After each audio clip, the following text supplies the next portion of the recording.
My dear friends, ఈరోజు మనం root cause of high blood ప్రెషర్ని చూద్దాం.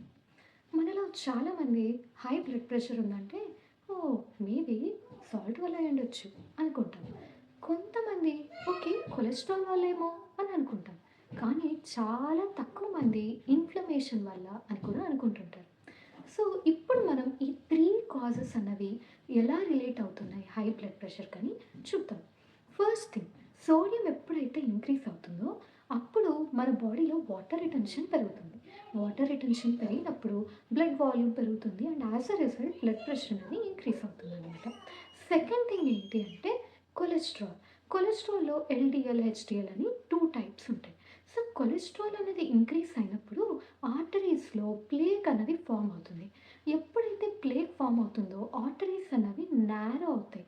నేరో అయినప్పుడు ఆ చిన్న ప్లేస్లో బ్లడ్ అనేది ఫ్లో అవ్వాలి అంటే బ్లడ్ ప్రెషర్ అనేది ఇంక్రీజ్ అవుతుంది. And third thing is inflammation. So మనము మాట్లాడుకున్నాం కదా ఆర్టరీస్లో ప్లేక్ అనేది ఫామ్ అవుతుందని. దానికి రూట్ కాజ్ ఏంటంటే ఇన్ఫ్లమేషన్.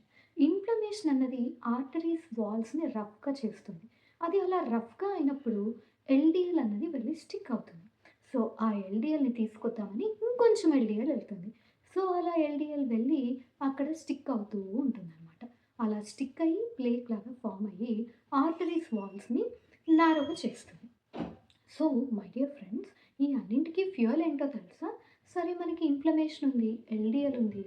ఇప్పుడు మనం సాల్ట్ కూడా ఎక్కువ తీసుకొని లేదా సోడియం ఇంటేక్ ఎక్కువైందనుకో అప్పుడు ఆబ్వియస్గా మన బ్లడ్ వాల్యూమ్ అన్నది పెరుగుతుంది. ఈ నారో ఆర్టరీస్ నుంచి హై బ్లడ్ వాల్యూమ్ వెళ్ళేటప్పుడు హై బ్లడ్ ప్రెషర్ అనేది రిజల్ట్ అవుతుంది. మరి దీన్ని ఎలా అడ్రస్ చేయాలి? దీన్ని అడ్రస్ చేయడానికి best approach is modifying your diet and lifestyle habits.